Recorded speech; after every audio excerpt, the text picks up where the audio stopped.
Hello and welcome to the Cryptonaut podcast. My name is Mark Storrs, and hanging out with me, as always, Mr. Robert Thomas Morphy. Oh, yeah. Oh, what's happening, buddy? Back to saying my name. I like it. I'm changing it up, dude. This is how you get your brain away from Alzheimer's. You change up all your stuff all the time. That way you don't get stuck in ruts. Love it. Yeah, and of course, Mr. Christopher Carnicelli. Hey. What's going on, Chris? Hey.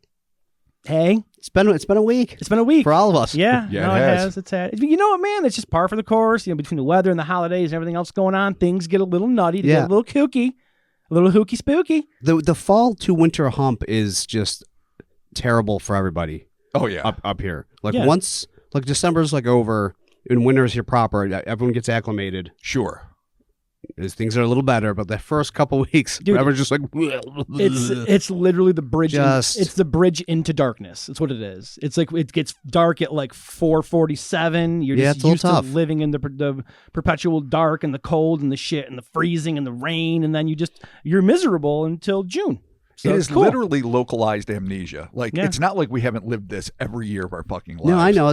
But when the time shift comes and the deep chill follows soon after, it's like, oh, the winter hath come. This is why how did I not see you again? All of our elders go to Florida for this reason. But come summertime, I'm like, oh shit, this is all parks and paradise. Yeah. We got natural splendor and wine trails and beer fucking shit and once wonderful March things. hits, it's forget all about the winter. Yeah. It's like, oh, winters aren't even that bad anymore. And then it starts again. I'm like, dude, it's most of the year. I hate it. I'm cold. It isn't old. though now. Now winter's back to kind of what it should be. I need to go. Winters used to be 6 months long here. I mean, for real. I need to go to the south where it's warm and I'm hot constantly. Yeah, I'm not built for that. That to me is not preferable. I can't do it, man. I can pod remotely from the south. Sure. You guys can satellite me in from my little swamp cabin. Wow. Yeah. Sure. I mean, depending on where you are, you could internet could be banned at that point, along with all sorts of other things that you're not ready for. So yeah, porn could be a problem. Actually, that's what I'm thinking about. It's okay. That's why we got those VPNs. Thank you for joining us, Cryptonaut Podcast. This week we are sticking with our theme of cryptozoology. Yeah, we are. We had some cryptids last week. Yeah, we did. Yeah, we had the dump cat returns plus the crazy flying thing near the ambulance. Sure. Yeah, so now which might have been a drone, so it might have been cyber cryptid. Dude, when I was sideways flying, fucking yeah. When I was editing the episode and Chris's future drone came up, I totally forgot about it, and he was so committed to it that I eventually was sold. Yeah. on the second time around, I'm like, he's right. It's a future drone. There can be no other explanation for this, which is awesome. But this week, boys, we're talking about Mud Monkey Mayhem, the Simians of Summershade. Let's get started with, according to legend, the untamed hills and hollows of Kentucky were once home to a population of small, semi-simian humanoids. Reports state that at the turn of the 20th century, these pernicious proto-humans were wiped out, much like the Tasmanian tiger, by overzealous hunters. But there's evidence to suggest that these diminutive cave dwellers managed to survive at least until the 1990s, when they once again made their presence known to the horror of one family and their unsuspecting friends. The unmitigated horror. Are these the Simians of Summershade, like Gen Xers like us? Isn't 90s considered Gen X? I guess Still so. part of it? I didn't even think, how do you deal with hairy hominid generations? Dude. Do they have generation gaps? They got the millennials. Do they have 1950s and the grandparents alphas that and are the fucking Zs? Yeah, dude. caught up in the quagmire of times of yore that aren't so pleasant culturally for the rest of the Squatch? Well, I'm kind of excited to be heading back to the 90s, buddy, so let's get started. This account comes to us from Barton Nunley's indispensable 2011 magnum opus, The Inhumanoids, Real Encounters with Beings That Can't Exist! Within this virtual menagerie of mysterious monsters, Nunley recounts a series of events that took place all too close to home. Specifically, the home of his brother Robert, who had moved his family to a pastoral 75-acre patch of pine and creek-covered land in the small south-central Kentucky town of Summershade, nestled like a gentle little cupcake in the hill country of Metcalfe County. And yeah, I nestle my cupcakes. Yeah. They're cuter when you find Why them. would you not? That's right. Okay. I'm okay with that. I think this is due to your new SUV, but we'll talk about that on Patreon. Oh my gosh. Nunley described this picturesque slice of rural perfection thus, quote, The scenery there is strikingly beautiful and much different from the marshy lowlands of western Kentucky.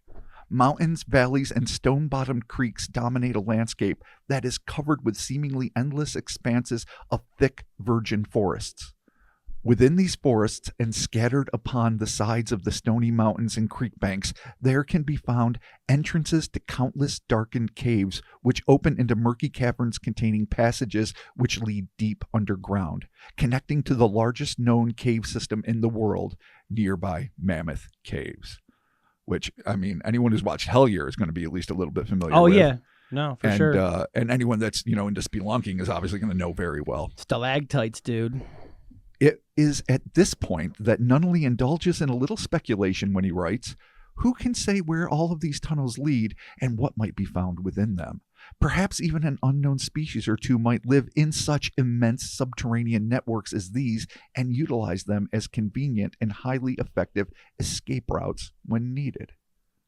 Be that as it may, before there was any hint of the tiny, soon-to-be trespassing troglodytes, Robert and his family must have felt as if they'd won the bucolic beauty jackpot with their rustic farmhouse separated from the nearby barn by a rocky stream flowing with crystal-clear water. It was like a Bob Ross painting come to life, complete with penned horses, a chicken coop, and playing children. However, it would not be long before this literal dream come true devolved into a living nightmare. And that's the only reason we're talking about it, because we're not Picturesque Farms pod. Yeah, no, it always does, though. Yeah. That's the deal. That's the deal. If it doesn't get sideways, what's the point? No point at all. Exactly. No fun. No. I mean, better to live in, no fun to talk about. The odd incidents surrounding this remote property began, as so many cryptozoological occurrences of this ilk do, with missing livestock. In particular, the family's chickens, which were disappearing with alarming alacrity. When Robert went to inspect his henhouse, he could find no tracks nor any other trace of the nocturnal predator. It was as if his chickens had simply vanished into thin air. Though perplexed, Robert was not particularly alarmed, as his brother Barton later wrote, quote, chickens were, after all, usually the primary targets of any and all roaming predators, being easy prey items, especially when cooped. He added, aside from the chickens, none of the larger livestock seemed bothered, and nothing else on the property was disturbed. Nonetheless, as the weeks went by, the chickens continued to vanish, and he remained bewildered as to why. The events that triggered the next phase of contact between the isolated humans and the creatures evidently occupying the dense forests surrounding their habitation began when a pair of family friends, Tim S. and Chris W., arrived for a long visit. Tim and Chris were identified as men, but even though their ages weren't specified, the fact that Barton later referred to them as boys seems to indicate that they were likely on the younger side of the spectrum, presumably teenagers, as at least one of them could drive. Not wishing for their lengthy stay to impose upon their hosts, Robert generously offered the duo the use of a spacious camper, which he set up near a thickly wooded area some 300 feet away from his house, down along a dirt access road. For some reason, perhaps just the bad luck of a quick parking job, the camper was placed with the door facing not the grass, but the woods, a decision that all involved would come to regret.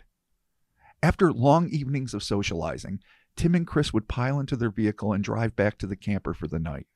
It was on one of these brief late-night jaunts that the pair caught sight of something that left them floored. Just minutes after the boys left his house, Robert was startled by a sharp banging on his door. He flung the door open to see his frazzled pals panting at his doorstep. Calming them down, Robert finally got them to tell him what had happened. According to their panicked testimony, the two were driving down the dirt track to the camper when, without warning, their headlights cast a harsh glare across what they could only describe as quote-unquote little hairy creatures. Tim and Chris described the mini monsters as standing between 2 and 3 feet tall and covered in dark brown hair that seemed to be caked with dry mud. They further claimed that the things moved in packs, clustered together in groups from 2 to 4 individuals, and that they sprinted for the shadows, alternating between bipedal and quadrupedal locomotion the moment the headlights illuminated their hunched forms. Stranger still, the duo admitted that this wasn't the first time they'd caught sight of these mysterious interlopers, but that this was by far the best look they had gotten. Noting their genuine fear, Robert presented Chris, perhaps the older of the two boys, with a handgun for their protection, and, mayhap not being the best host in history, sent them on their way. Take a gun, boy. Get Here back you to go. bed. Here, kids. You don't need a pillow. You got a gun. Time to grow up. Yeah, yeah, dude. Deal with the monkey man. Especially these dudes are freaking out, and they tell you what they see, and you're like, "It's a gun. It's fine." Like, Yeah. wouldn't they go Head back down the dark path, Yeah, seriously. right into the mayhem. I mean, you're good to go. You know, like, hey, just stay in here, or better yet, have a group project. We'll figure this out together. Yeah. Get It's everyone your involved. property. Yeah. You're the grown up. Join them back there. Make sure Headlights? everything's clear. Get some headlights out. Or, barring that, maybe they can stay on the couch and the floor. Yeah, exactly. Or I'm telling you, man, this is a prime time, dude. Head out there, have a little adventure. Sure. A little make your own adventure time with your boys, and you got a couple guns. I would absolutely have to escort them back there. Even if I would probably let the kids stay in the house, but I would definitely need to see. Dude, get to high ground and see if you can spot these fuckers. The fact that Robert gave zero fucks, handed him a revolver, and said, "I'm going back with a little lady." Yeah, that's definitely, don't worry about it. It's a work night. You know what I mean? Yeah, that's definitely a sign of the times right there. Like, here's a gun, boys. See you later. Yeah. Good luck.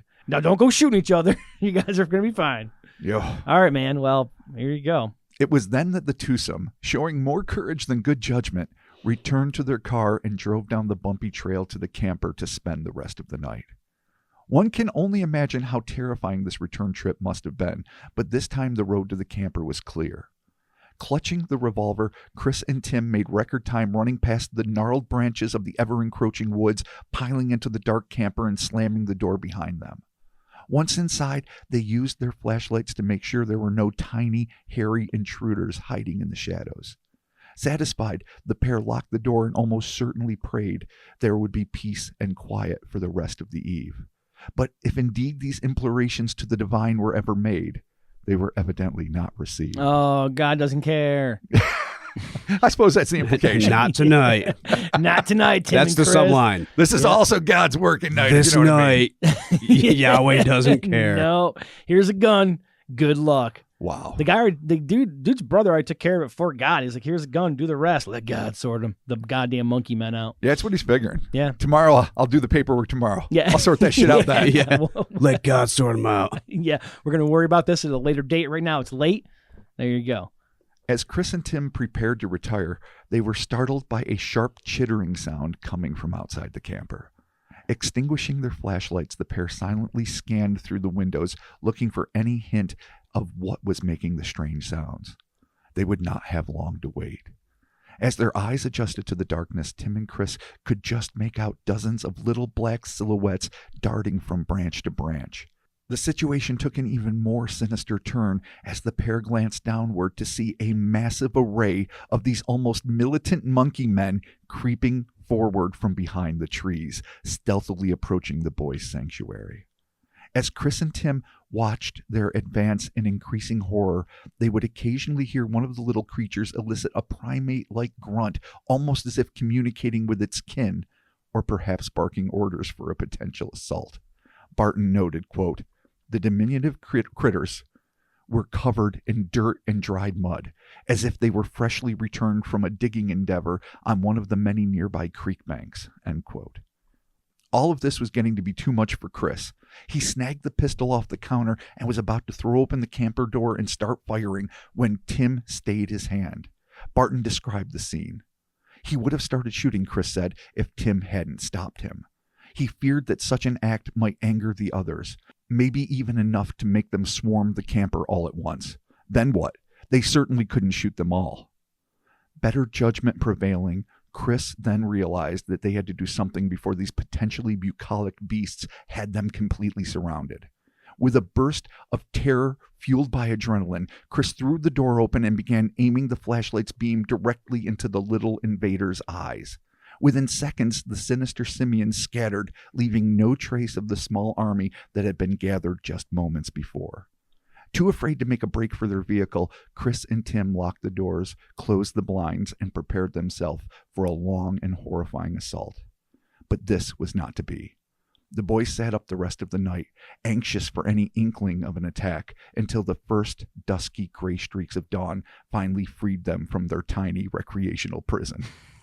That's a great way to describe a camper surrounded by mud-covered monkey men.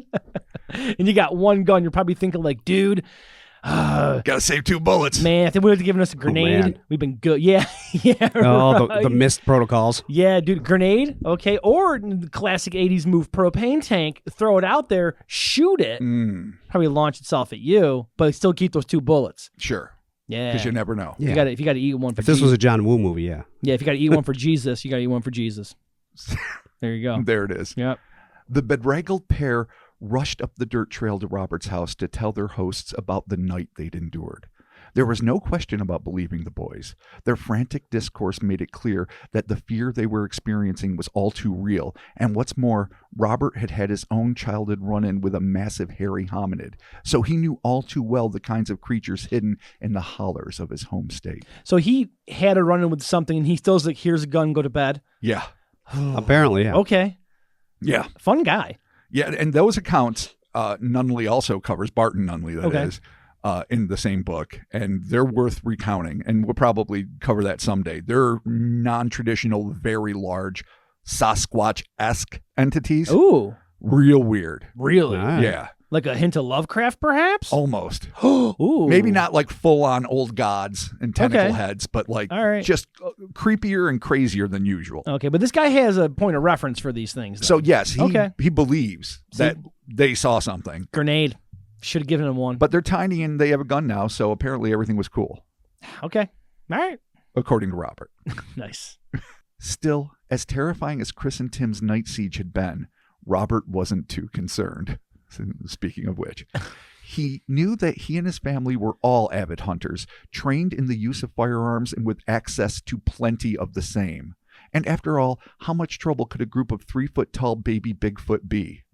In response, his brother would write, quote, "He completely failed to take into account the overwhelming advantages that even smaller animals may afford themselves by traveling in groups." But he would become rudely awakened to this fact one evening, not long after. Having heard about his son's encounter, Chris's father, James, had come up to the Nunley farm. Perhaps bolstered by the arrival of his father, Chris, and by extension Tim, had decided to remain there as well rather than make a run for safer environs. The event in question would occur on a foreboding night when Robert realized that one of his horses was missing, having apparently been frightened into jumping over the fence. Robert, James, Tim, and Chris, all armed with varying calibers of handguns, went out in search of the animal. In addition to their revolvers, Robert and James, the 2 adults of the group, were also equipped with high-powered flashlights. As they entered the woods beyond the camper, an uneasy chill began to settle on the quartet. As they made their way deeper into the forest, they realized that the trees around them were alive with movement. The small dark figures dashed soundlessly from limb to limb above and with even more speed through the underbrush below, swiftly making their way toward the search party. Nunley depicts the moment of confrontation, and this is a quote from the book. The 2 boys pointed wildly at the things in silent vindication, and I can totally see that. Like, Yeah, right. You want to say, like, "See, motherfuckers?" Right. Like, they were skeptical a little bit. He's like, "Yeah, Yeah, no, you gave us a gun, told us to be on our way. Guess what? Now we're all here together, all armed. yeah, we're gonna Yeah. die, and we're Where's gonna the- be right." Where's the horse? Yeah, Yeah. Where's the horse? Dead. Probably. It is. I don't know. I don't know if we ever find out, to be honest. Does it go to heaven? Yeah. The horses go to heaven. Sure, why not? Okay. I'll say that. I'll say yes because horse people get pissed if you don't, and everyone else doesn't have a dog in Oh, this there's a fight. horse-only heaven. That'd be adorable. Oh wow! Just a bunch of horses. Wow, elitist fucks. Wow. Okay. All right. Do they let in burros? Yes. They better. I mean, if there's different dimensions here, then there has to be different dimensions. maybe in heaven there's dimensions, like right? full on ungulate afterlife. Camels, the whole group gets in there. Why can't I'm you use sure big there is. words? Hooved animals, baby. Oh. Nah, man, there's horses and burros and shit. Oh, and donkeys. Nah, man. Nah, Donkeys dude. get thrown by the Because wayside. goats will be up there and shit. They got their own hell. Wow. Yeah, man. All right, Dude, it's just a big mosh pit. Goat hell is just fucking. Go hell. No, headbutting it's just a and big mayhem. mosh pit. Goat hell rules, and it's full of little tiny pissy goats, and all the corn that you feed them is just everywhere, and there's jumping around goat shit everywhere. Going, yeah, crazy fucking eyes. They're still cute as fuck. I want to though. go to goat hell. I'm not Yeah. gonna lie. Oh, Sounds cool dude, as yeah, shit. constantly, just entertaining, constantly. God damn. Okay. All right, we're all Okay. pro goat hell. All right. Yeah. Good. How do you not be? Established. This is a pro goat hell podcast. 100%. Exactly. Yep. Okay. So now they're stuck in the woods. The kids are pointing wildly like, fuck, I told you. Yeah. Quote, the men shined their lights to and fro and drew their weapons. The boys followed suit. Whenever the light beams would hit one of the beings, it immediately shrank back from the night and out of sight, running at first on its hind legs before immediately dropping down onto all four, then rising once again. That's got to be just disconcerting. Up, down, fast, disappearing into the shadows. It's not a very it's not like a very simple way of locomotion. It seems like it's way too complicated. Yeah, but a lot of primates run that way. Do they? Yeah, like quadrupedal, this is what quick people running, and then, like waddling on their two legs when they're just ambling about. Okay, it's like chimps do it. It's like what people do in Call of Duty when you're trying to shoot them and they're slide canceling everywhere. I'm not familiar with that, but I'll just take your word. Sons of bitchin' video games. Continuing. They exhibited no eye shine, they noted, and these two appeared to be covered in mud. Robert also related how, when standing, the creature's front legs looked somewhat longer than the back ones. So that's also Sasquatch-like in the super extended arms. Yeah, that's kind of, okay. Continues writing. The worst of it, he later told me, apart from seeing the weird little boogers in the first place, was that they were intent on advancing toward the group of witnesses, maneuvering their way in on all sides in an apparent attempt to surround them. Only this time, the creatures were operating in complete silence. The terrified quartet jammed together as the silent simians got to within feet of them. Quote, James later told me that one of the creatures had rushed in from behind him and ran straight up into a tree without slowing down at all. The force of the movement was such that he could feel the wind on his neck, end quote. This would prove to be the straw that broke the camel's back, and James, quickly followed by the rest, tore his way through the foliage in a blind panic. The foursome managed to make it back to the house, shockingly, with no one getting hurt and not one shot being fired. Quote, they all considered themselves lucky that they somehow managed to make it back to the safety of the house. And I agree with that. Even though they weren't attacked, and they could have been, and that's something that also needs to be mentioned. Yeah, I mean, I think their intentions were kind of clear, as they're literally they're surrounding them and moving in forward. Well, I mean, unless there's food involved, and they're like, no, look, humans, beef jerky, or whatever. But there's probably not. The intentions are probably not great. Is it smart to be wary? Absolutely. Sure. But could they just be curious?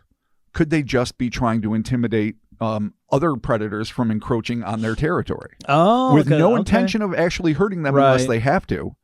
They had them surrounded. If they wanted to attack en masse, they could do this. In a confrontation, though, you're definitely going to lose this. There's no way. There's too many of them. Oh, yeah. There's only four. Yeah. No matter how many bullets you have, if they are willing to sacrifice numbers, you are going to lose. Man, they just line them up and march them forward. 6 shots later, they're like, they're all done. That's how every old war was won, by the leaders of said wars, the generals, the emperors, whomever, having a bigger army and giving zero fucks about their welfare. Yeah, yeah, for sure. That is how it always worked. Yeah, you just line them up in a row, and you're like, okay, they're all dead. Move forward. Just keep going. But there's more and more, and eventually you will succumb. Yeah, it's just a numbers game. Which is a terrible way to win. No strategy at all. No, that's why we stopped doing that shit with the English. We're like, good luck with your dumb way of fighing. Yeah. We'll be Stand there proudly in your bright red suit. Yeah, we're just going to be behind this tree while you're just in a row out in the open. Exactly. We're going to have our cannons in the shed. Good luck. Although with this, I was curious, man, like a warning shot. I wonder if you fired a warning shot or something in the air, especially if with animals, generally speaking, any loud noise like that is going to snap an animal the fuck out of there. They're sure. Whoa, and they take off. Or could anger them more, but... Or what if you accidentally shoot one in the trees above you? Yeah. And then, one down, fucking army anger. Yeah, I guess you got to be real careful with that warning shot. Put it in the ground. Yeah. There you go. But they're literally everywhere. True. You shoot one right in the face. Shoot everywhere. It's a child, and then you're done. Oh. Yeah, then they're all going to kill you. You kill a baby mud monkey. You're going to hear about it. From everybody. PETA. Everyone's mad. All right, man. Well, they're back to the safety of the house. Yes. Not long after, Barton Nunley arrived at the scene of his family's furry, fiend-filled fracas. There you go. That's full-on alliteration. He had this to say about his investigation. I subsequently interviewed each of the witnesses, and they all agreed on every detail, and each strongly attested to the fact that they weren't particularly interested in going outside after sundown because of it. I walked much of the area in question, but could find no evidence in the form of physical traces of the reported creatures, nor apparent signs of any digging on any of the nearby creek banks. By the time I was able to make it to the site, things had quieted down, it seemed. But, and that's an end quote, but this quiet time would not last long. As Barton wrote, in the ensuing months, Robert informed me that every single chicken that he owned, not surprisingly, had disappeared. So these things are still hungry. They're probably omnivores. They're at least carnivores. They're taking the most easy prey. And so maybe the kids weren't in jeopardy at all. Maybe they were in a lot of jeopardy. But if they ran away from flashlights before, they would probably, like you suggested earlier, Mark, have run away from the sound of the concussive blast of a gunshot. But I mean, it depends. Like, what level are they at? Are they like Homo floresiensis level? Are they like, proto-humanoids, right. like Hobbit, like where they like get like they're organized in hunting parties with like little spears? Or because here's the thing, if they're not, just a normal, New World arboreal monkey, and it's never mentioned if they have tails or not, so we don't know for sure if they're monkeys or apes.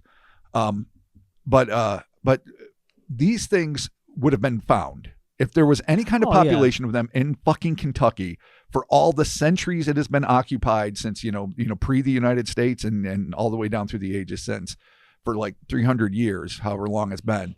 And well, I'm foreshadowing here. There is some evidence of this anecdotally, but you would think you'd fucking know. Because monkeys are just fucking monkeys, and they can be crafty as shit, and they'll throw a turd at you and eat a fucking, nut of some sort or fruit, but they're not going to fucking escape, scrutiny forever. Yeah, they're kind of hard to hide out in the wilderness, although they are covered with mud. But if they're slightly more advanced proto-humanoids, proto-humans, hominids, then maybe they can be organized. Maybe they know when to make a quick retreat. To dig in the mud like Arnold Schwarzenegger in Predator. That's how he hit himself, remember? Maybe what preys on them uses infrared. Yes, the documentary Predator, and they cover themselves in mud for camouflage purposes. Just like Arnold did. Or maybe they're just in wet and dank-ass muddy caves mostly, and that just happens to be how their fur comes out. Dude, that's got to stink. Oh, yeah. But then again, all of the Bigfoot type things stink. Not one, I mean, skunk ape being the most prolific, this is all of them. All of these little dudes all hanging out, proto-hominids and stuff, just being gross and stinky. Oh, yeah. And a big giant hole in the ground. Have you ever been to a zoo? They keep those fuckers clean and it still stinks. Yeah. Yeah, they all smell. Yeah. It's pretty gross, but that's what they do. You'd think these things stuffed in the ground, though, there'd be some big stink hole, maybe not. But it goes back to like your common go-to of what if they lived underground? Yeah. I mean, there's lots of caves. There is. Lots of limestone caves. Nothing worse being in a cave and a bunch of little monkey men. Like, oh, God. Like, I went too far in the cave, goddamn it. Yeah, just chittering at you. I got too close to the center of the earth. Son of a bitch. It's where the monkey man Too close to the center of the earth. Dude, too close, bro. The monkey man is always one step too close to the center of the earth. Yeah, even if you're literally hundreds of thousands of miles. Once you get past the ghosts and you get to monkey man, you're like, fuck. I don't even know how thick the earth is. It is levels. Yeah, dude. There's a paranormal level, then there's a cryptid level. Oh, Dante-esque. There's a demonic, 100%. And then the fucking robot level. Oh, yeah. The Daros, dude. Yeah. Yeah, but you get the laser upgrade. Yes, you have to, by that point. You got to have a fighting chance. Yeah. You got to steal one of their arms. You got to get the key that's in the third cave to get the gold box that is behind the riddle that you have to solve. And then you get the laser upgrade. Dude, just some sweet laser cannon on your arm. I love it. Oh, God, that'd be a great fucking game. All right, Robert. Right on. God damn it. We can't have nice things. Give it time. Nevertheless, I am continuing, it wouldn't be long before an even more ambitious predator set his sights on an even more substantial feast. Nunley again tells the tale. Business and personal reasons kept me from returning to that part of the state for many months. Then, in May 1998, another sighting took place.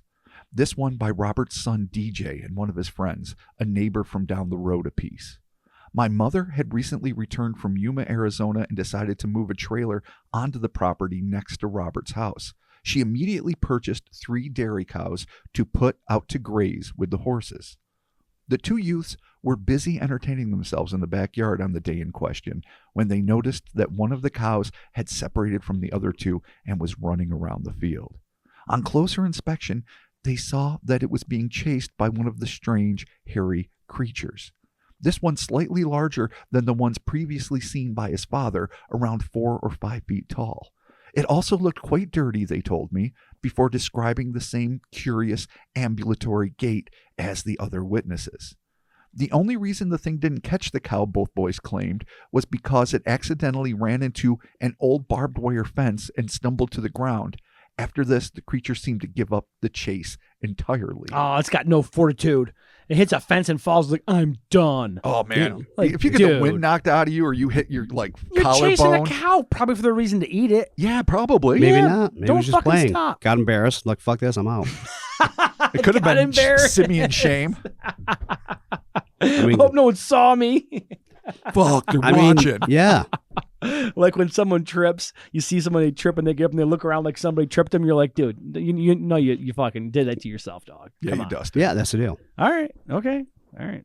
Fair. The relatively giant thing made its escape, but not without leaving behind a trace of its existence. Quote, moreover, the two claimed to have witnessed a footprint left behind by the thing before a subsequent thunderstorm obliterated any and all traces of the evidence, which may or may not have existed at the time. They described it as looking like the print of a man, except for the toes, which appeared to be split-hooved. Whoa. So I don't know, is that Well, like that's a twist. two Yeah. toes at the end of like a human-like foot? the foot pad? of a man, but a hoof? But with like 2 big toes, I guess. Huh. And 3-toed prints, common in the Honey Island, Oh, yeah. swamp monster cases in Louisiana, Pearl River, all of those places in like central Louisiana, as well as Stan Gordon covered that a lot in the 1970s Pennsylvania Bigfoot spate that included like the Pocono Wild Man and others, which seem to be non-traditional Bigfoot type things. I mean, they're hairy wild man types, but not like the necklace prototypical super big Bigfoot. And they had 3-toed tracks. It's a like. I'm thinking like It's weird. like ninja boot. You know how you get like Oh, that's the first thing you tabby think. boots? yeah, like the tabby boots. But like, I mean, for a foot on a creature, how does that? I mean, unless their toes are huge and they can like work independently, and as you're crawling with them or whatever, it just seems like it'd be weird to walk on. Or they're just so jammed together, it looks Maybe. like I don't it's know. 2 and when it's actually I 5. think you'd know. Yeah, I think so too. It just seems If like, it was- like monkeys have a normal little monkey paw, Right. right? I mean, it just seems like having that less digits doesn't really help. No. Like it would make it harder. Unless it Huh. gives you like better grip in a cave-like environment, though I don't know why it would. Yeah, in the darkness, you only evolve to have 3. Maybe. Yeah, Or okay. 2. Or 2. Yeah, Yeah. You grow ninja boots I don't in your know. feet. You think you need more. If you can't see, you need more things to your other senses to feel and get around, right? That makes Maybe. sense. Instead of losing them, But dude, right? I mean, ninja boots. If you're in a cave, Well, It would help. also, I mean, maybe if they are I don't slightly even know who advanced, you are. they're shoes. They're baby ninja shoes. they have little shoes. They got little monkey shoes. Maybe, in all the melee, the kids didn't notice that it was wearing shoes. They had little sandals. Same color as the rest of its skin. They had, you know what they had? Hmm. Crocs. Oh, boy. Yeah. There it was. I don't Walked know. right into that. They had the ones that I got with a nice lining in them for the winter. 2-toed Crocs. Yeah. Okay. Oh, you got tabby Crocs. Dude, I want tabby Crocs. Holy shit. Just split the shit out of my feet. There you go. Despite the nature of this curious, almost comical chase between cryptid and cow, Barton rightfully points out that its behavior is indicative of just how dangerous these monstrous mud monkeys may be. Quote, the fact that one of these unknown creatures was, evidently, confident enough in its own abilities to single-handedly attempt to bring down a full-grown heifer says much about the animal's apparently aggressive natures. Not mentioning, of course, the fact that a pack of them had already tried to surround 4 armed men. Balls of steel. Yeah. They give 0 fucks. Yeah, dude. And maybe they're still just playing. Maybe it's all frolicking and good times. Seems like a cow is a big step, though, dude. I mean, humans are one thing, and you see a cow, you're like, dude, a mega beast. Yeah, I know. You know? It's the equivalent of middle American megafauna. Yeah. I'll grant you that. Yeah. Seeing as we don't have the giant shit of yesteryear that's all woolly. Right. And Yeah. I mean, buffaloes are dwindling, but yeah, no, I mean, but who knows? They might see plant-eating, animals and be like, oh, fuck around. We'll ride them. We'll hang out. I mean, I know you guys want to go this way. I know, but animal instinct. You know what they're trying to do. They're going to eat the fucking cow. Probably. They're gonna cut its fucking head off, suck its brains out, and then marrow is very sustaining. Return back to the earth. That's what they do. Maybe. How many times have these things ever ended with something being friends? Never. Well, how often does that happen because the people involved won't allow that to happen? Because they're hucking a rock, doing the shit they do. You guys take chances and you make me nervous. I'm not saying that I would take any undue chances. I've never taken a chance. The most we were in the back of the mall and we saw a deer stare at us. Yeah. And then we left. We didn't get out of the car. Nope. To be like, what are you doing? We didn't broach friendship with All it. right, good. We left. Good. We didn't even know what a knot deer was at the time. That was years before knot man. deers were a thing. Right. Okay. All right. Okay. And it was not a deer. It was clearly a fucking deer. Yeah. Nice. So we were surrounded. We left. We left. Okay. All right. Good. Because safety first, motherfucker. Okay. Yeah. All right. You're the one taking the chances. Yeah. I mean, You get hammered, yell at cubs in the darkness. I didn't yell at a cub. I just was like helping it find its mother. Oh, yeah. See? And we're the ones that. Yeah. Listen, that story is so goddamn over exaggerated. I was so far from that cub.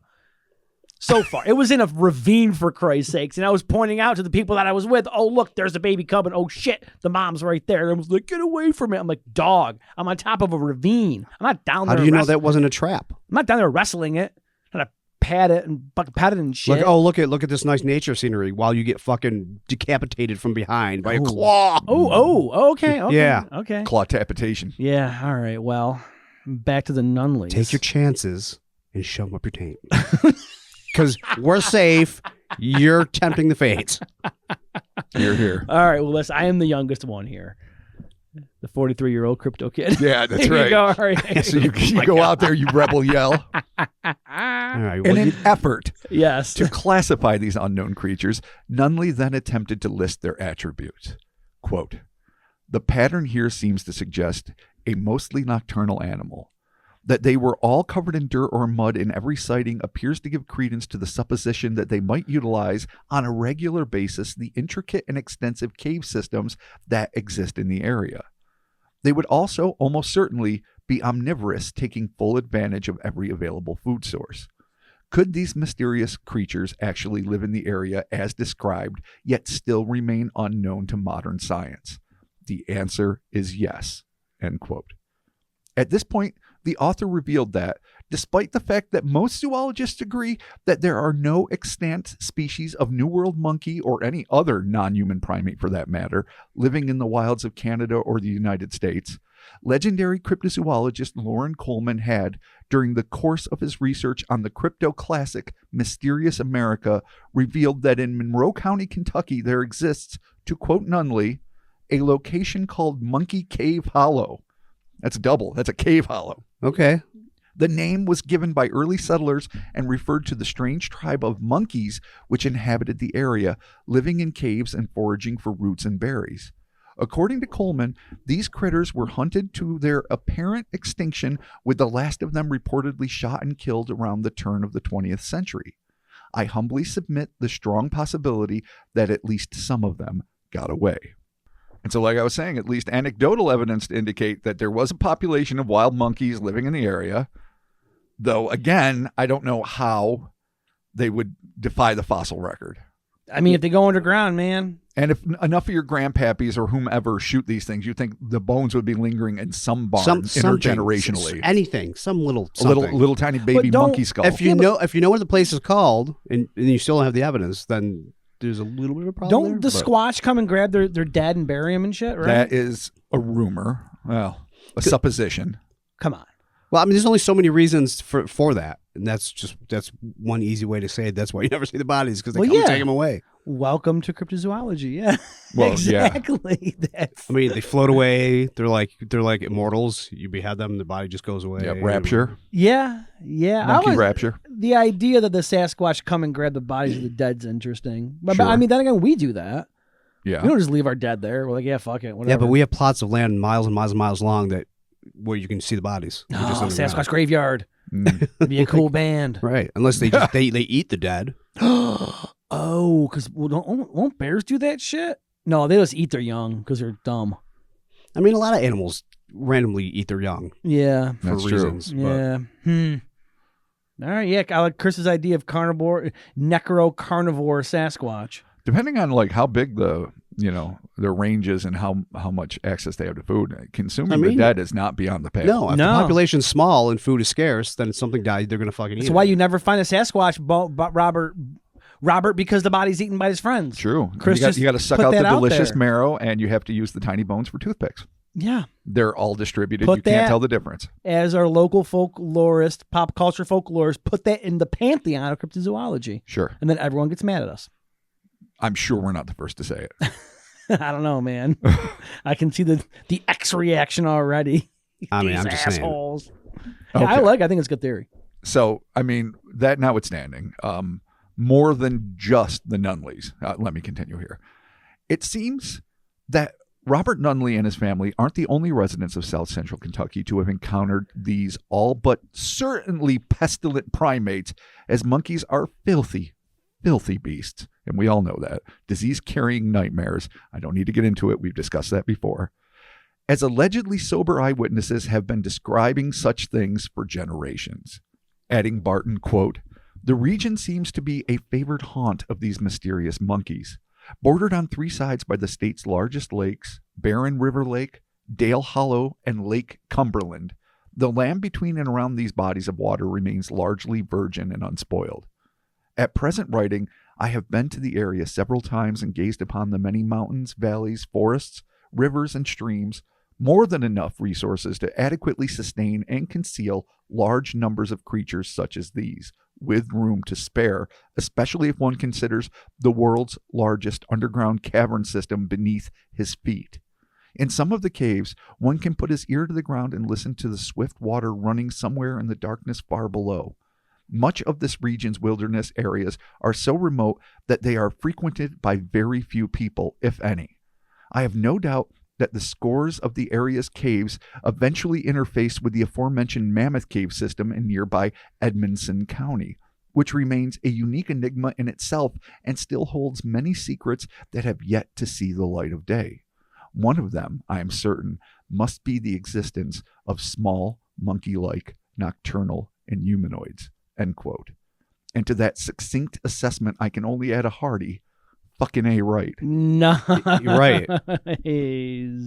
Mud Monkey Mayhem, Simians of Summershade. Man, just monkeys dwelling in the friggin' earth. Yeah.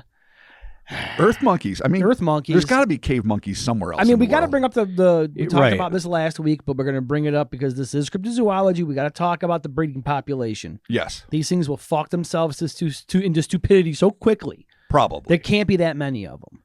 Even if they were, okay, let's say that a bunch of them did get hunted into extinction. Sure. There'd have to be enough to at least sustain it.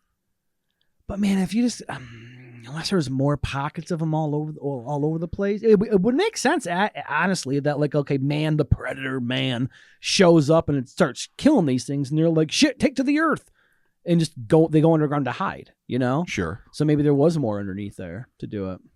I mean, it's possible. Your original statement that, without a breeding population, it's fucked. It would inbreed itself into oblivion, or it would just disappear. And in the more than quarter century since 1995, when these, situations allegedly took place, they could have definitely gone extinct. There must have been more out there. But it is recent enough to warrant to an intrepid and hopefully qualified spelunker and crypto aficionado to like search the caves for primate bones, see if there's any indication of this shit. Because maybe they do drag their dead back into the bowels of the earth, and maybe that's where they do most of their living. And all of that makes sense. They probably have access to food down there. Other animals go down there. They could be scavengers. They could be foragers. They could be active hunters if they're slightly more advanced. And that's not beyond the pale at all, especially if they're more closely related, despite the disparity in size, to the Sasquatch than, say, the chimp. I mean, and it's possible. And again, we don't know if they have tails or not, so there's no indication that they're monkeys or what seem to be, at least as far as we know, slightly more advanced ape species, just a small one. So it's possible that we could be dealing with like a Homo floresiensis type entity that have learned to live in the caves, that are maybe a little more Australopithecus and a little less modern human, Homo sapiens sapiens, but that, you know, still manage to have enough wherewithal to hide themselves, hide their dead, not make much of a mark. But that doesn't explain at all why the first time a camper is within like 7 feet of the woods, or however close they ended up parking that fucking thing, that they are congregating en masse to be like, hey, what's up, kids? What's going on? This is weird. Yeah. Well, yeah. I mean, it doesn't explain a lot. Unless there was a population explosion underground, and like the younglings, you know, went English, so to speak, and were just out exploring the world for the first time, and they, you know, weren't indoctrinated in the ways of caution. I mean, they ran into those things a couple of times though, out in the woods, and they were like clearly surrounding them. So they must have had, kind of like he talks about, where the one just, you know, it goes, you know, monkey to hoof with the cow. Like, I mean, he makes a good point that thing has got balls of steel to be like, yeah, I'm going to play with this thing, or I'm going to surround people. So, I mean, I know active aggression over here, but that sounds to me like they're trying to, you know, like maybe feast or hunt, like or hunger. predate. Hunger could have driven them closer to humanity. Could this be how they operate, man? I mean, I suppose, but if people, and they might not know this. We know that if enough people go missing, people are aware of it. If it's a rando, right, they can chalk it up to runaway, any right. number of things. If like a kid disappears in the woods, got lost, got fucked up, missing 411 type shit, Dave Paulides type stuff, and you know, there can be a search, but eventually people are just going to chalk it up to unfortunate circumstance, runaway, any number of things. Yeah. But if a whole family suddenly disappears, then that's going to attract things. Yeah. So if they had just taken like 2 kids out of a camper, they might be able to get away with that, except that their car was left behind. Right. People would be looking for signs of foul play. And I mean, monkeys leave fingerprints. If they were all over that shit, they would find out like, yeah, we don't know who took the kids, but there's like 1,100 fucking monkey thumbs in this place. Yeah, apparently this is a huge monkey and area. that would be like a telltale sign that some shit's going on. Yeah, it is kind of scary to think though, because they are so numerous and they are so small that they just scuttle out of the earth, grab you, and then suck you back into the earth. Like, oh, that sucks, man. That would suck. It's like, I know you're talking about people going into caves like looking for these things. You don't go into a cave if you think there's a monkey down there.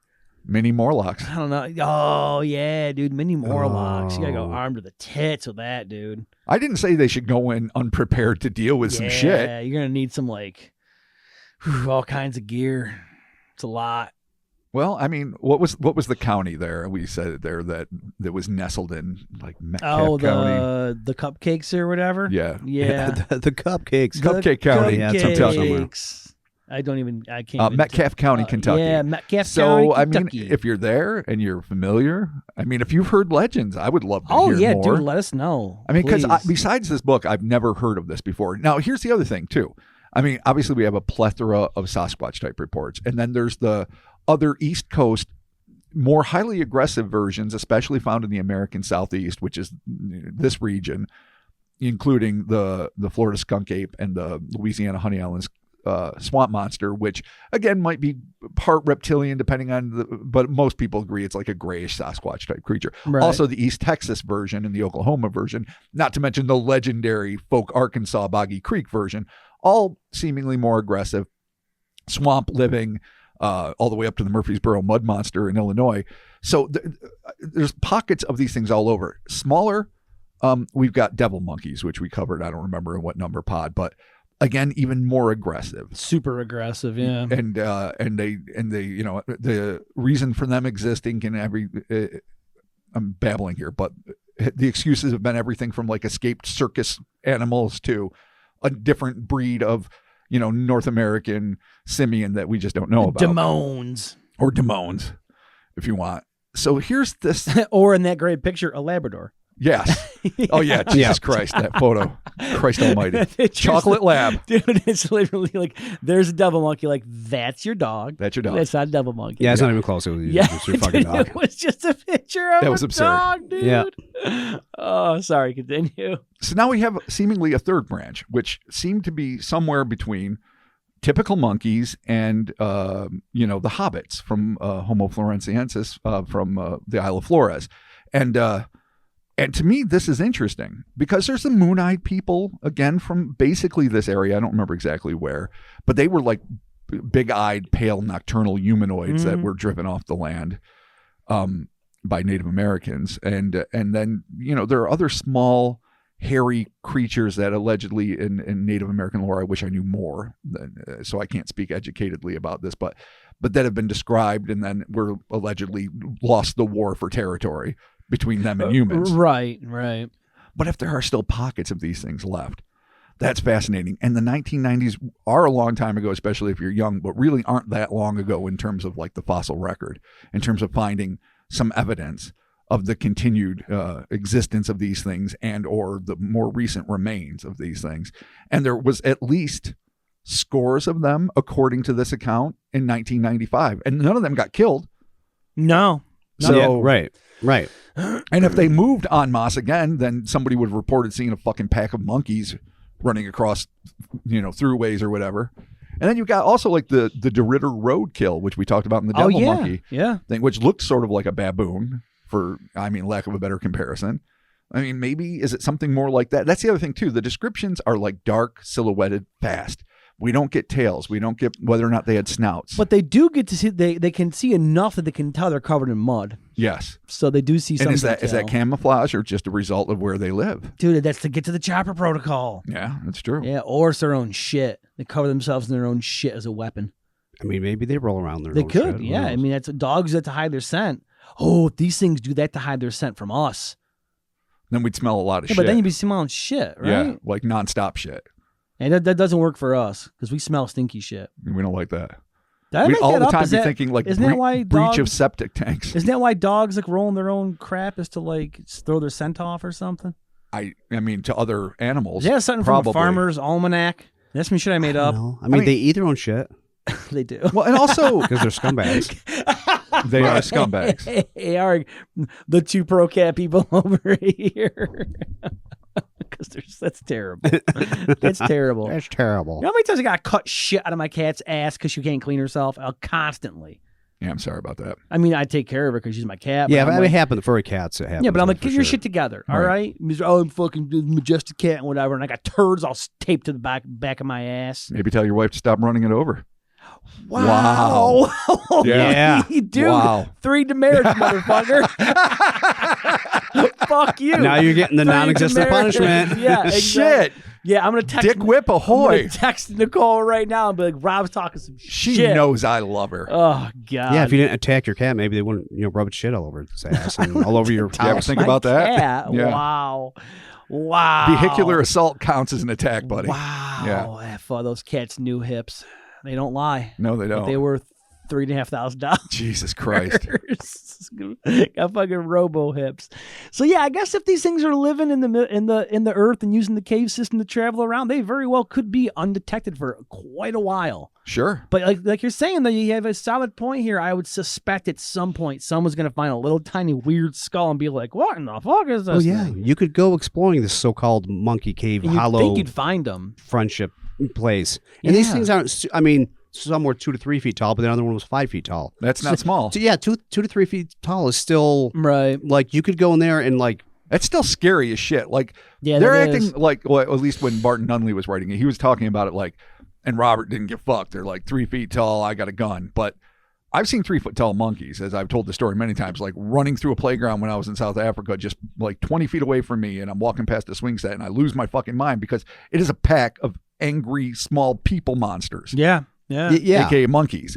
And they were like 2.5 to 3 feet tall. And I'm like, what the fuck is going on? Like, that is not like a joke. And when you get, I don't know how many, 100, 35, I don't know how many there were, jumping around the trees, running through the undergrowth, hiding, knowing to like stay concealed, being Yeah. deadly silent. That's creepy, dude. That's some creepy shit, dude. I mean, and they're getting closer and closer. So an element of fearlessness, yeah. something prey animals would never do. And you can't fend that many off. You just can't. No, you couldn't possibly win. I mean, No. if you ever saw the movie Attack of the Beast Creatures, which is this crazy old 80s period piece set like in like the turn of the century or whatever, where a ship crash lands on an island and there's these like fucking puppet monsters with white eyes that basically look like the Zuni fetish doll from the Trilogy of Terror with Karen Black. Oh, Jesus. And they're all just attacking people like they're, they're a foot and a half, 2 feet tall or whatever. Still. And they're just attacking all over the place. Doesn't matter how big you are. It doesn't matter how much tech you have. Yeah. That, a massive little army of dedicated, hungry creatures, you're fucked. Christopher, how do we take care of this? What do we do? I mean, go to the goddamn cave. All right. So you're saying go to the source. I mean, that's the only way to find out. Smoke them out of their holes. I mean, it's the best lead if they know where this cave is, right? Okay. And you know that there were some sort of primates there at one point, then you should probably do that. Keep looking for fucking footprints. Okay. Gather evidence. Scientific. I mean, smoke them out of their holes. Yeah. Okay. I mean, if there's that many, they can't all not have. I mean, there's got to be a footprint somewhere if there's that fucking many. Sure.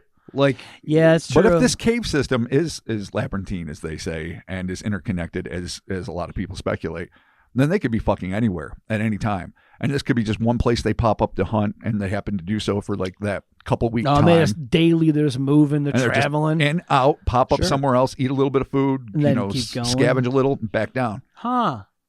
I mean, now in 2023, there's all kinds of, there's trail cam, there's all kinds of shit. Sure. You can put out in places to get snapshots. Fucking drones, there's all kinds of shit you could use now. Maybe they come to the surface once every 23 years. Cicada protocols. Yeah, cicada monkeys, cicada mud monkeys. Oh, there it is. They're just down there hanging out, doing their shit, randomly pop up. And even if they like eat their dead and smash the bones so that no one can know, like if you find little tiny fragments, you got DNA now. Just eat their dead and smash the bones. I love it. You got to do what you got to do. That's like a Slayer lyric. That really is, dude. For you got to stay incognito when you're a mud monkey. Okay, so we're going to end this on the skeptical note, all right? Because we kind of already talked about that part. What could the skeptically have been that they mistook for these monkey things? There's a lot of them out there, dude. I'm saying raccoons. Big-ass raccoons.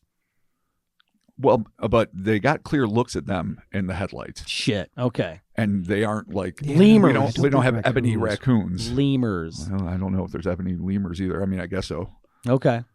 I mean, all right. So a pack of wild lemurs gets out in Kentucky in the mid-90s in an area known to have like weird packs of monkeys, nearly a century earlier. And they're just in these woods fucking around, scaring these kids in a camper, scaring these adults that are looking for a wild, a stray horse, I guess, and then disappear and are never seen again, and nobody knows that there's wild lemurs there. I don't know. Migrating lemurs. Yeah. You went with Chris in lemurs. his goddamn future drone. I did. And you can't even make this. It doesn't even have to be a future drone. You can't make this leap of friendship. Yeah, if you need it. I mean, I'm skeptical. Give me one more animal. Skeptically, what do you got? What could possibly have been out there doing this to them? That they're like shit. Oh, possums, perhaps. Maybe this is where the legend of the egg repelter comes from. Oh, I like it. Okay. I know it's a lumberjack lore thing, and I know those are all mythological, but maybe some, egg repelter, like a squonk, are clearly based on reality. And Jesus. And the things that like hang out in trees and chuck things at encroaching lumberjacks, trying to preserve their territory and their homes and their habitat, might be a variation of the same thing that are clearly maybe cave dwelling, but also comfortable being an arboreal species, jumping from limb to limb, doing whatever fucking monkeys do. So that does not skeptically lend itself, I'll admit. No, I think it's monkeys. Yeah. All right. So again, the old train cart tips over. A bunch of fucking monkeys fall out. Yeah. They end up in the local woods. It's summer. They make do. Until, I don't know how cold it gets in Kentucky. Maybe they can live there all year round. If they did do that and they had their population inbreeding, that's why they got fucked up feet and tracks and shit. And they develop all kinds of weird characteristics because they're just getting dumb. So I guess vagrant circus monkeys inbreeding themselves just into... mutant monkeys? Yeah, the mutant. Yeah, all right. Could be. Maybe a couple of chimps were mixed in. You know, those circus folk don't give a fuck when they mix their monkeys and their apes. Yeah, just mix them all together. And then the ape was chasing the cow. The fucking monkeys are in the trees, and the kids saw some shit they didn't expect and got scared. Well, if you're all out there in Kentucky, man, watch yourselves. Be careful going in those caves. Make sure you go with monkey preparations. Get all your shit together if you're going to be going pepper down spray, looking for these things. And yeah, man, crazy case. It's what's even more interesting about this. I should have brought this up in the beginning. Is that this is Nunley's brother. Was even crazier. Yeah. Because you're like, oh, your bro does this shit, and then this happened to you. Like, all right, man, cool. You're right. Then again, experiences like that, maybe that's something that got Barton into the, you know. Well, yeah, it's clearly in like, I don't remember it, like Spottisville, or I won't remember the town, but the town they grew up in the original Bigfoot-esque encounters I was talking about earlier, that definitely piqued the family's interest in such things, especially Barton. And he went on to become, you know, a pioneer in the field and writing about it and, you know, collecting stories and doing the good work. Surrounded by all kinds of crazy monkeys. And, you know, maybe, I don't know, maybe that kind of shit attracts itself. Nah, you're a monkey magnet. Oh, my God. Yeah, dude. That would suck. I mean, bad enough like alien abduction tends to run in families, but to be a monkey magnet family, that would sucks, dude. They smell you and they're like, that's the Nunleys.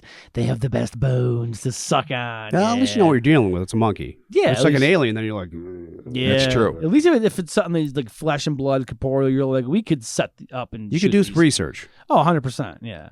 I mean, you could also stand your ground, and then, I mean, it might turn into like an outtake from Critters, where your farmhouse is under siege, by an army of these motherfuckers, and that would get scary. You know what though? If Critters taught us anything, flamethrower. Yeah. Yeah, you just flamethrower these bastards. There you go. I mean, not everyone has access to flamethrowers. You can make one, literally. I mean, you could. I could not make one. Look at that ship on the net, dude. I mean, a can of Raid and a lighter is the best I could do. You made a flamethrower, a small flamethrower, but useless. Use WD-40 though.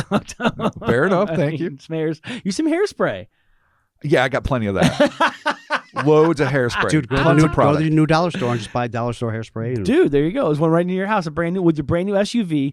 Go and get yourself a bunch of shit to make your own little torches with. In case of small ape attack. Molotovs. Tell your mom, she'll understand. Yeah, no, she loves that shit.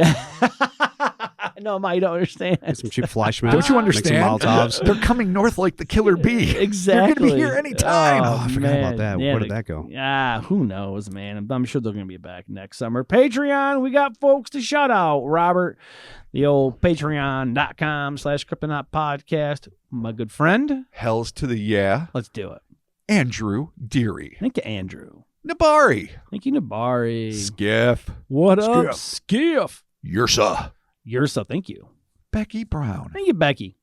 Brandon Gibson. Thank you, Brandon. Galena Dose. Thank you, Galena. Almighty Ox. What up, Almighty Ox? Connor Amos. Thank you, Connor. Dennis Mickley. Thank you, Dennis. Rounding it out, Arlo the Goblin. Oh, hell yeah, Arlo. The Goblin. Thank you all, one and all, for your continued support. Again, over there at patreon.com/Cryptonaut podcast. Be sure to check that out. Sign up on the $1 or the $5. Get yourself that Discord access. We're on there. We're doing it. We're hanging out, having fun.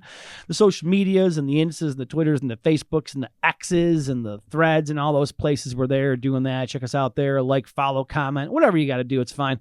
Head there and do that. We got the merch, HowlerSpace.com, TeePublic Shop. Check it out. There's always sales happening over there. Like, I thought I had all the sales, and then they kept sending me text messages and emails like $16 t-shirts. I'm like, man, I didn't have all this information. How many sales we having? Yeah. But it's the holiday season, so sales are going on.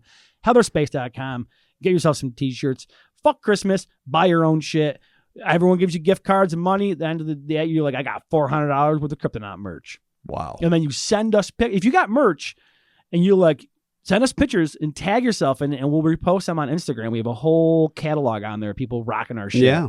It's dope. So do it there. Absolutely. There's also the crowd-made shop with some exclusive designs over there at cryptonautmerch.com, and check that out there. And yeah, man, that's it. We're just doing it. We're here, hanging out, making it happen. Just get ready for the new year, dude. It's right around the corner. It's crazy. It's like right there, 2024, man.